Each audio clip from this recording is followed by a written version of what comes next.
चलिए कुछ पुराने दिन याद करते हैं। उस समय की बात है जब मैं 11th और 12th में आईआईटी की प्रिपरेशन के लिए कोचिंग जाया करता था और जो मेरी 4 से 5 की क्लासेस हुआ करती थी भाई बड़ी दर्दनाक हुआ करती थी। I used to feel super tired, super sleepy. मैं नोट्स भी नहीं ले पाता था, मेरे को ऐसा लगता था कि बस मैं अब टपका कि तब टपका। और मेरे को पूरा याद है कि पूरी 11th 12th ऐसे ही कटी है। Now cut to the time जब मैं अभी जॉब किया करता था। दोस्तों सुबह तो एकदम मस्त निकलती थी, सुबह 9 बजे से लेकर 12-1-2 बजे तक बहुत बढ़िया काम होता था। लेकिन दोपहर में मैं जैसे ही लंच करता था, लंच के बाद की मेरी आफ्टरनून बड़ी खराब होती थी। मेरे को बहुत नींद आती थी, कोई मोटिवेशन ही नहीं होता था काम करने का, प्लस बहुत टायर्ड फील हुआ करता था। इस पीरियड को, इस ड्राउजीनेस, इस टायर्डनेस के पीरियड को यूजुअली लोग बोलते हैं आफ्टरनून स्लंप। कुछ टाइम पहले मैंने एक बुक पढ़ी थी जिसका नाम था When by Daniel H Pink. और जब मैंने ये किताब पढ़ी तो मुझे समझ में आया कि मैं ही इकलौता इंसान नहीं हूँ जिसके साथ ये होता है। आफ्टरनून और लेट आफ्टरनून के पीरियड्स में यूजुअली ये होता है कि हमें काफ़ी स्लीपी फील होने लगता है, हमारी अलर्टनेस थोड़ी नीचे चली जाती है और हमारी कॉग्निटिव एबिलिटीज़ जो है वो भी थोड़ी कम हो जाती है। और दोस्तों ऑब्वियसली ये चीज़ हमारे काम या फिर हमारी पढ़ाई को अफेक्ट कर रही है, तो एक ऐसी चीज़ है जिसके बारे में हमें डिस्कशन करना ज़रूरी है। अब आप कहेंगे यार स्पर्श मेरे को तो दिन भर ही स्लीपी फील होता है। अगर आपके साथ ऐसा हो रहा है तो दोस्तों मे बी आप अपनी रात की स्लीप को सीरियसली नहीं ले रहे हैं। आपकी रात की स्लीप आपकी इन्फॉर्मेशन रिटेंशन, आपकी मेंटल और फिजिकल वेलबींग के लिए बहुत इंपॉर्टेंट होती है, तो आपको उसको थोड़ा सीरियसली लेना चाहिए। ऑब्वियसली और भी बहुत सारे फैक्टर्स हो सकते हैं जिसकी वजह से आपको दिन भर स्लीपी फील होता है, लेकिन आई एम सॉरी हम वो सब डिस्कस नहीं करेंगे because this video is all about the afternoons. तो दोस्तों इस वीडियो में हम सबसे पहले जानेंगे कि एक्चुअली हम लोगों को ये आफ्टरनून स्लंप क्यों फील होता है और फिर उसके बाद हम डिस्कस करेंगे कि इसके सॉल्यूशंस क्या हो सकते हैं। ऑब्वियसली हम उस सॉल्यूशन के स्पेसिफिक्स के बारे में भी जानेंगे और इवेंचुअली हम देखेंगे कि इन सॉल्यूशंस के साथ क्या प्रॉब्लम हो सकती है। तो दोस्तों अब हम जानते हैं कि आफ्टरनून स्लंप का रीजन क्या होता है। तो रीजन नंबर 1 होता है इंटरनल सर्केडियन बायोलॉजिकल क्लॉक्स। ज्यादा डरने की बात नहीं है दोस्तों। सर्केडियन मतलब बेसिकली ये होता है anything which repeats itself every 24 hours, basically periodic होना। दोस्तों हमारी बॉडी में काफी सारे मैकेनिज्म्स होते हैं जो कि ये इंश्योर करते हैं कि हम रेगुलरली और प्रॉपरली स्लीप लें। ये क्लॉक बेसिकली रेगुलेट करती है कि क्या टाइमिंग होगी हमारी वेकफुलनेस के और स्लीपलीनेस के। तो आपकी बेसिकली एनर्जी लेवल्स में राइज होता है और जब वो राइज होता है दोज आर द टाइम जब बॉडी इंडिकेट करती है कि ये वेकफुलनेस का टाइम है। फिर कभी डिप होता है एनर्जी में and those are the times जब आपका स्लीपलीनेस का टाइम होता है। एग्जांपल के लिए मैं आपको एक जनरल पैटर्न बता रहा हूँ कि मोस्ट ऑफ द एडल्ट्स के लिए जो उनकी स्लीप ड्राइव होती है जैसे वो सबसे स्ट्रॉन्गेस्ट होती है रात को 2 से 4 बजे के बीच में और फिर सीधे होती है दोपहर में 1 से 3 बजे के बीच में। सर्केडियन रिदम हर इंसान की अलग होती है, तो ऑब्वियसली आपके लिए 2 से 4 और 1 से 3 ना हो, आपके लिए थोड़ा डिफरेंट हो, लेकिन हाँ आपकी भी एक सर्केडियन रिदम होगी और आपके लिए जो स्लीपलीनेस के टाइम है वो थोड़े आगे या पीछे शिफ्टेड हो सकते हैं। इनफैक्ट एज इस चीज़ को बहुत ज़्यादा अफेक्ट करती है। तो अगर आप टीनेजर्स की स्लीप ड्राइव का जनरल पैटर्न देखें तो 3 बजे से 7 बजे के बीच में और फिर उसके बाद आता है दोपहर में 2 से 5। आई गेस मुझे रीजन मालूम है कि क्यों मुझे कोचिंग में इतनी ज़्यादा नींद आया करती थी। तो आप पूछेंगे कि यार ये स्लीपलीनेस पीरियड में एक्चुअली हमारी बॉडी के अंदर क्या हो रहा होता है। तो हमारी बॉडी में एक हार्मोन होता है जिसका नाम होता है मेलेटोनिन और वो यूज होता है स्लीप रेगुलेशन के लिए। अब इन स्लीपलीनेस के फेजेस में हमारी बॉडी मेलेटोनिन रिलीज करती है जिसकी वजह से हमारी बॉडी का टेम्परेचर लोअर हो जाता है और हमारा रेस्पिरेशन रेट भी चेंज हो जाता है। तो आप समझ चुके होंगे कि अगर आपको आफ्टरनून में टायर्ड फील हो रहा है या फिर अनमोटिवेटेड फील हो रहा है तो वो बहुत नेचुरल है, क्योंकि आपकी बॉडी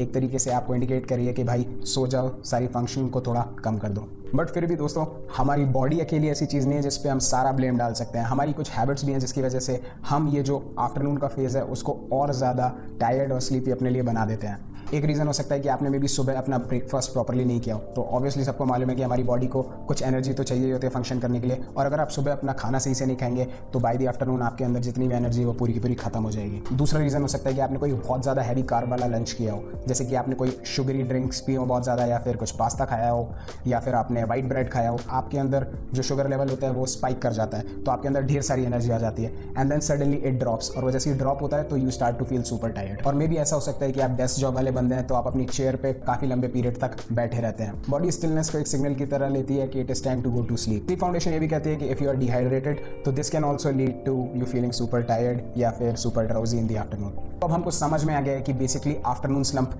कैसे होता है। तो अब हम देखेंगे एक सोल्यूशन जिससे कि हम अपने आफ्टरनून स्लंप को ओवरकम कर पाएं। Take a nap. अब आप बोलोगे भाई क्या सीरियसली के लिए इतनी ज़्यादा प्रॉब्लम नहीं होगी अगर आप थोड़े रिलेटिवली कम अलर्ट रहे या फिर आपकी कॉग्निटिव फंक्शनिंग थोड़ी नीचे चली गई आफ्टरनून्स में। लेकिन इमेजिन करिए बहुत ज़्यादा अटेंशन डिमांड करने वाली जॉब्स हैं, जैसे कि हो गई कि आप इमेजिन करिए आप एक फ्लाइट के पायलट हैं, या फिर आप एयर ट्रैफिक कंट्रोलर हैं, या फिर आप मे बी किसी और टाइप के ड्राइवर हैं और आप 2 स्टेट्स के बीच में भी सामान इधर उधर पहुँचाते हैं। अगर इस टाइप की जॉब्स में थोड़ी सी भी अलर्टनेस आपकी नीचे गई तो it could be really bad for a lot of people and yourself. तो दोस्तों ये रीज़न है कि आफ्टरनून स्लंप के ऊपर और नैपिंग के ऊपर कुछ ज़्यादा ही समय से रिसर्च होती आ रही है। तो बेसिकली आप में से बहुत सारे लोग नैप्स को इस तरीके से देखेंगे कि दे आर अ फेलियर, लेकिन डेनियल एच पिंक जो कि वेन के ऑथर हैं वो बोलते हैं कि हाँ वो भी इसी तरीके से सोचा करते थे, लेकिन जब उन्होंने इस सब चीज़ के बारे में सब कुछ रिसर्च किया तो उनकी दुनिया बदल गई। डेनियल एच पिंक बोलते हैं कि नैप के दो बहुत बड़े बेनिफिट्स होते हैं। पहला, इट इंप्रूव्स कॉग्निटिव परफॉर्मेंस, और दूसरा कि वो आपकी मेंटल और फिजिकल हेल्थ के लिए बहुत इंपॉर्टेंट होता है। ये पर्टिकुलर स्टडी नासा की है और ये मेरे को 2 जगह रेफरेंस की हुई मिली, वेन में भी और sleepfoundation.org की वेबसाइट पर भी। नासा की ये स्टडी बताती है कि नैपिंग ने उनके जो पायलट्स थे उनमें 34% रिएक्शन टाइम में इंप्रूवमेंट दिखाया, plus 2 times increase in alertness दिखाया। और एक और बर्कली की स्टडी ये भी बोलती है कि स्टूडेंट्स अगर नैप लेते हैं आफ्टरनून में तो it increases their capacity to learn and understand.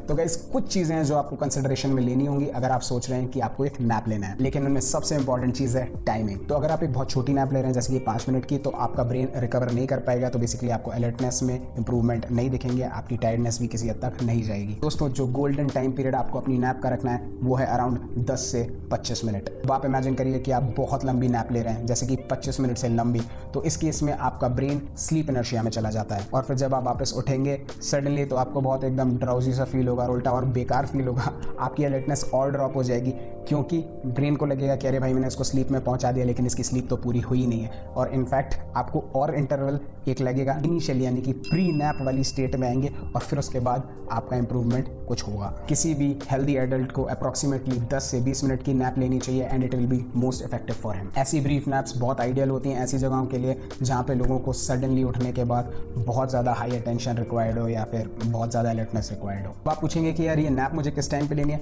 तो गाइस जब आपको बहुत ज़्यादा स्लीपी फील हो रहा हो उस वक्त लें। एक चीज़ ध्यान में रखिएगा कि आप अगर दिन में बहुत ज़्यादा लेट ये नैप लेंगे तो it could affect your sleep. तो आई वुड से कि 4 बजे तक या 5 बजे तक अगर आपको कभी स्लीपी फील हो रहा है तो उस टाइम पे आप एक छोटा सा नैप ले सकते हैं। तो यहाँ पे एंट्री होती है सीन में कॉफ़ी की, यानी कि कैफीन। तो उससे पहले हम जान लेते हैं एक्चुअली कॉफ़ी वर्क कैसे करती है। तो हमारी बॉडी जो है वो बेसिकली एक एडेनोसिन नाम के केमिकल को रिलीज करती है। ये जो पर्टिकुलर केमिकल है ये एडेनोसिन रिसेप्टर से जाकर के चिपक जाता है और ये पर्टिकुलर मोमेंट होता है जब हमको स्लीपी या ड्राउजी फील होने लगता है। और जो कैफीन होता है जो कॉफ़ी में होता है उसका और एडेनोसिन का केमिकल स्ट्रक्चर अराउंड सेम होता है। जैसे ही कैफीन आपकी ब्लड स्ट्रीम में मिक्स होता है और आपके ब्रेन तक पहुंचता है तो वो एडेनोसिन रिसेप्टर में जाकर के लग जाता है। तो अब ऑब्वियसली अगर वो उन रिसेप्टर्स में जाके लग जा रहा है तो एडेनोसिन अब वहाँ नहीं लग पाएगा और इसकी वजह से आपको अगर नींद आने वाली थी या नींद आ रही है तो वो नींद अब आना बंद हो जाती है। इस तरीके से दोस्तों कॉफ़ी आपकी नींद को उड़ा देता है। तो अगर आपको जानना है कि कैफीन कैसे वर्क करता है और उसके साइड इफेक्ट्स क्या हो सकते हैं तो उसके बारे में एक बहुत बढ़िया टेड का वीडियो है जो कि मैं नीचे डिस्क्रिप्शन में डाल दूंगा। एक और रिसर्च की गई जो कि काफ़ी ज़्यादा इंटरेस्टिंग थी, चलिए उसके बारे में जानते हैं। तो बेसिकली रिसर्च के लिए कुछ लोग लिए गए थे, ट्रक ड्राइवर्स थे, और उनको 3 ग्रुप्स में डिवाइड कर दिया गया था। 3 ग्रुप में डिवाइड करने के बाद इन लोगों को सुबह के टाइम एक सिमुलेटर पे बेसिकली ड्राइविंग करवाई 2 घंटे और फिर एक 30 मिनट का ब्रेक दिया। पहले ग्रुप को दी गई थी एक प्लेसिबो ड्रिंक। प्लेसिबो मतलब ये होता है कि उन लोगों को कह दिया गया था कि ये जो ड्रिंक है ये कॉफ़ी है, लेकिन एक्चुअली वो कॉफ़ी नहीं थी। दूसरे ग्रुप को एक्चुअली कॉफ़ी दी गई थी और तीसरे ग्रुप को बोला कि ये लोग कॉफ़ी पियो and take a 20 minutes nap. और जब इस ब्रेक के बाद उनको वापस सिमुलेटर पर डाला गया और इंसिडेंट्स के बारे में देखा गया तो बहुत ही अमेजिंग चीज़ पता चली। तो जिन लोगों ने कैफीन प्लस नैप लिया था उन लोगों के लिए नंबर ऑफ इंसिडेंट्स बहुत ही कम थे। जिन लोगों ने सिर्फ नैप लिया था उनके भी रिलेटिवली कम थे। जिन लोगों को प्लेसिबो ड्रिंक या फिर बेसिकली कुछ नहीं दिया था उनके केस में इंसिडेंट्स बहुत ज़्यादा हाई थे। दोस्तों इस टाइप की रिसर्च ऑल टाइप के ऑक्यूपेशंस पे भी की गई है, ऑल टाइप के लोगों पर भी की गई है एंड इट वॉज सक्सेसफुल। तो या इट प्रीटी मच वर्क्स। लेकिन अब आप बोलोगे कि अरे भाई स्पर्श कॉफ़ी से तो नींद खुलती है, अब तुम मेरे से एक्सपेक्ट कर रहे हो कि कॉफ़ी पीऊँ और फिर उसके बाद नैप लूँ। तो गाइज यहाँ पे मैजिक आता है। कॉफ़ी को आपकी ब्लड स्ट्रीम में डिजॉल्व होने के लिए लगते हैं अराउंड 25 मिनट्स। आप कॉफ़ी पीजिए और 20 मिनट के नैप के लिए चले जाइए। आप नैप लेके उठे हैं तो आपकी अलर्टनेस और कॉग्निटिव फंक्शनिंग ऑलरेडी एलिवेट हो चुकी है। और अगर आपको थोड़ी बहुत नींद भी आ रही थी, स्लीपलीनेस फील हो रही थी, तो 5 मिनट में जैसे ही कैफीन आपके दिमाग तक पहुंचेगा वो आपकी स्लीपलीनेस को भी पूरी तरीके से उड़ा देगा। तो दोस्तों ये दोनों एक साथ काम करते हैं क्योंकि कैफीन से सिर्फ ऐसा नहीं है कि आपकी स्लीपलीनेस दूर हो जाती है, it also elevates your mood और इसकी वजह से भी आपकी अलर्टनेस और दूसरी चीज़ें बढ़ जाती हैं। तो अगर ये सब जानना है तो आप वो टेड का वीडियो देख सकते हैं। लेकिन आप में से कई सारे लोग होंगे यार जो एकदम सोने जाएंगे दोपहर में और उनको नींद ही नहीं आएगी। तो दोस्तों ऐसे केस में आपको ज़्यादा सोचने की ज़रूरत नहीं है। दोपहर में आप लेटते हैं 20 मिनट के लिए, 25 मिनट के लिए आपको नींद नहीं आती है, just closing your eyes and drifting away from the thoughts जो उस मोमेंट में आपके दिमाग में, आपको थोड़ी देर के लिए भुला देंगे, आंख बंद कर लेंगे, तो ऑटोमेटिकली आपको रिलेटिवली अच्छा लगने लगेगा 20 मिनट बाद। दिस इज समथिंग टोटली जो मैं पर्सनली फील करता हूँ, क्योंकि मैंने दोनों चीज़ एक्सपीरियंस की हैं कि एक पावर नैप टाइप की जब मेरी पूरी नींद लग गई और जब मैं खुला हूँ, या फिर बहुत टाइम ऐसा भी होता है कि मेरी भी नींद नहीं लगती है, और ऐसे केसेस में भी जब मैं 20-25 मिनट बाद आंखें खोलता हूँ और उठता हूँ तो मुझे काफ़ी ज़्यादा एनर्जाइज्ड फील होता है। ये मेरा पर्सनल एक्सपीरियंस है। लेकिन लाइफ हैकर पे मेरे को एक और आर्टिकल मिला एक बंदे का जिन्होंने बेसिकली नैपिंग को मास्टर करने का ट्राई किया, और उनका भी यही कहना था कि वो एकदम अच्छे से आप सो नहीं पाते हैं नैप के टाइम, लेकिन अगर आप सिर्फ आंखें क्लोज करके और लेट जाते हैं तो स्टिल जब आप उठेंगे तो आपको काफ़ी रिफ्रेश्ड फील होगा। अब मैं दोस्तों ये नहीं चाहता कि इस वीडियो की वजह से आप कॉफ़ी पीना स्टार्ट कर दें। कॉफ़ी भी एक हद तक थोड़ी एडिक्टिव होती है, और अगर आप उसको मॉडरेटली कंज्यूम ना करें तो उसकी वजह से डिहाइड्रेशन या फिर रात को आपको सोने में थोड़ी तकलीफ हो सकती है। लेकिन ऑब्वियसली किसी भी चीज़ को अगर आप बहुत एक्सेस करेंगे तभी ये सब प्रॉब्लम्स होती हैं। लेकिन फिर भी अगेन आई विल से कि आप वो टेडेड का वीडियो देखें और कॉफ़ी के बारे में थोड़ा और जानें before starting this thing out. और दोस्तों एक बहुत इंपॉर्टेंट चीज़, क्योंकि मैंने पर्सनली जाकर के इनमें से कुछ रिसर्च पेपर पढ़े और रिव्यू पेपर भी पढ़ा कि जितनी भी रिसर्च की गई हैं मोस्टली हेल्दी यंग इंडिविजुअल्स पे की गई हैं। इसका मतलब कि 18 से 32 साल की उम्र के जो लोग हैं जिनको कोई भी पहले की मेडिकल कंडीशंस नहीं है, जैसे कि कोई स्लीप रिलेटेड मेडिकल कंडीशन नहीं है, जैसे कि इंसोम्निया है या फिर कुछ और हो गया, या फिर हार्ट डिसीज़ है, मतलब इस टाइप की कोई डिसीज़ जिन लोगों को नहीं है, जो लोग कंप्लीटली हेल्दी हैं और यंग हैं, उन लोगों के ऊपर ये सारी की सारी स्टडीज़ की गई हैं।